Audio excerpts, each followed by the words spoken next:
in-car intros, you know we love them, especially when we're dealing with something as wide as this 10-18, which is shooting on my S5. Unfortunately, that means APS-C mode. I'm very keen to see what this is like on a Fujifilm X mount, which is why I wanted to test it as soon as I could, and that meant L mount. But you know, love my S5. I'm not sure about the APS-C mode. Anyway, we're gonna see what's what. Now I know some people absolutely hate in-car shots, but I thought this would be a good place to start.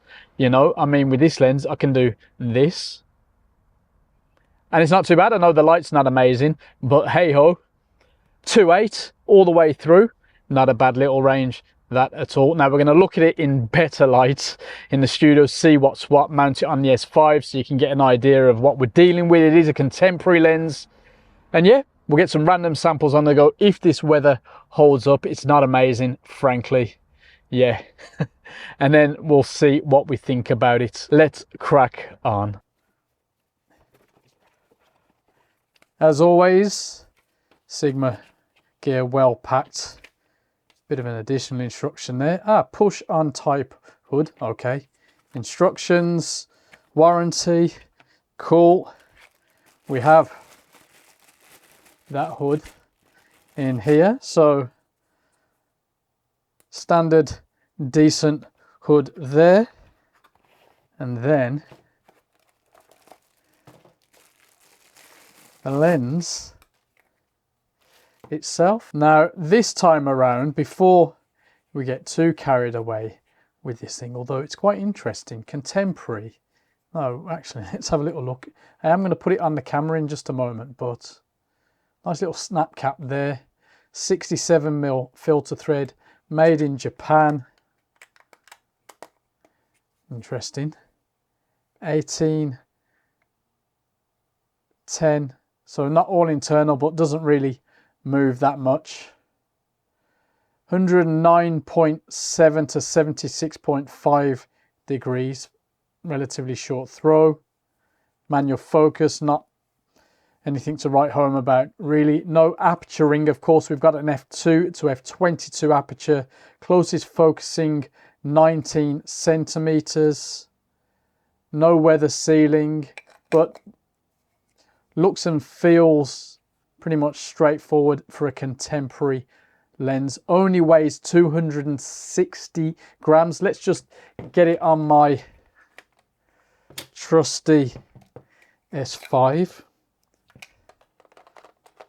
Where's the line? There you are. Right. Oh, not bad at all on the S5, that. I do not mind that at all. What do you reckon? That seems to be pretty decent. We've got a 1:4 to 1:6.9 magnification ratio to 7 diaphragm blades, 13 elements, 10 groups. So a bit going on, to be fair. It is dinky, isn't it? Right. I like the look and feel so far.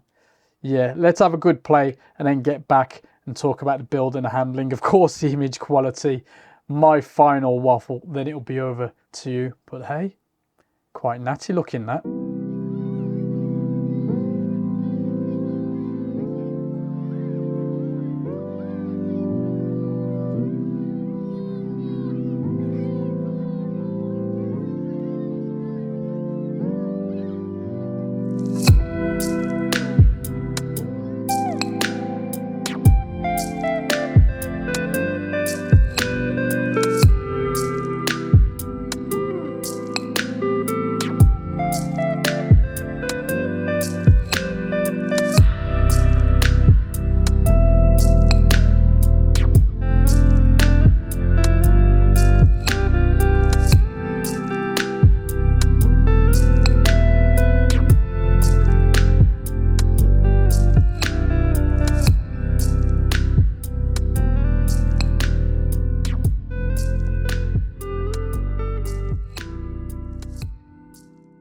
As always, I've spent some good time with the lens, and yet considering it's part of, let's say, Sigma's simpler lineup, the build and the handling, it's more than adequate. I'm very happy with how light but durable the lens feels, and while it doesn't have features like stabilization, weather resistance, particularly, and an aperture ring. What is there works fine and is very easy to use on your travels. Now that zoom ring is a bit slim, but it's a compromise I can live with. It does take some getting used to its position on the lens though. Finally, autofocus is very decent, even on my older S5.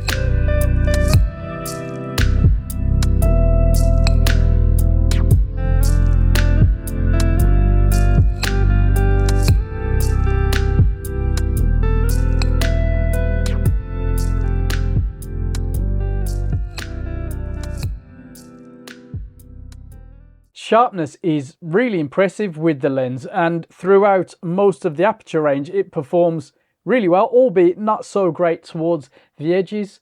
Color rendering and contrast are excellent. Chromatic aberration is generally not a problem, although I am noticing some fringing when shooting very close up. At 10mm there's barrel distortion, and at 18 we're seeing pincushion distortion, but it's all easily sorted in post.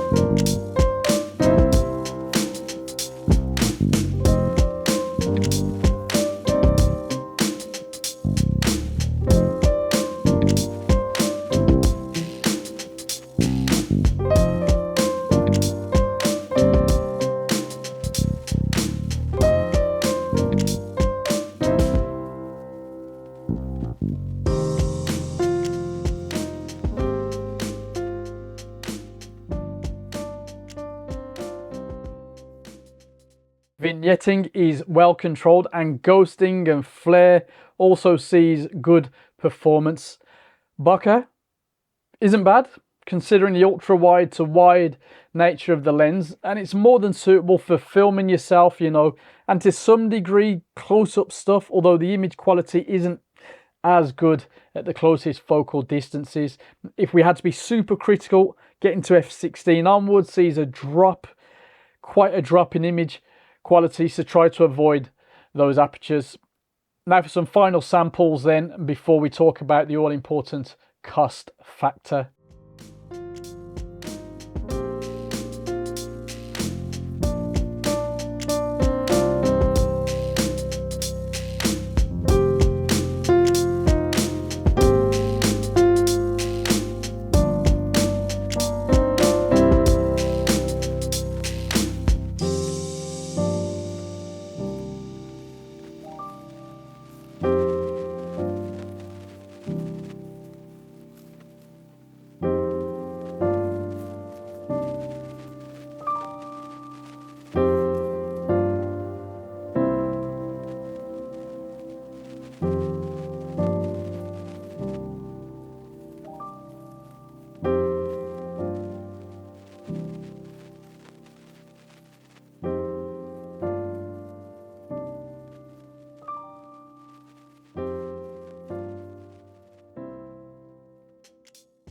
Of course, there are folk who need an APS-C L-mount lens, like Leica CL shooters, for example, and certain S5, S5 II shooters are finding benefits to it too. So, you know, let's take that into account when talking about if the lens is worth it. £599, it gets you a lens that is fun, light, easy to use with pretty good image quality, and as such it's a good option, especially as there's no other real alternative that matches like for the L mount. Now, I enjoyed the lens and frankly can't wait to try it on my Fujifilm gear, which has a few more, let's just say, competitive alternatives like the Tamron 11-28 that we looked at. Hopefully we get more inspiring weather when I get around to testing that mount, or rather when that mount gets to the country and I can get on with it. Anyway, what do you think? Let us know in the comments, wherever they are now, and I'll see you there.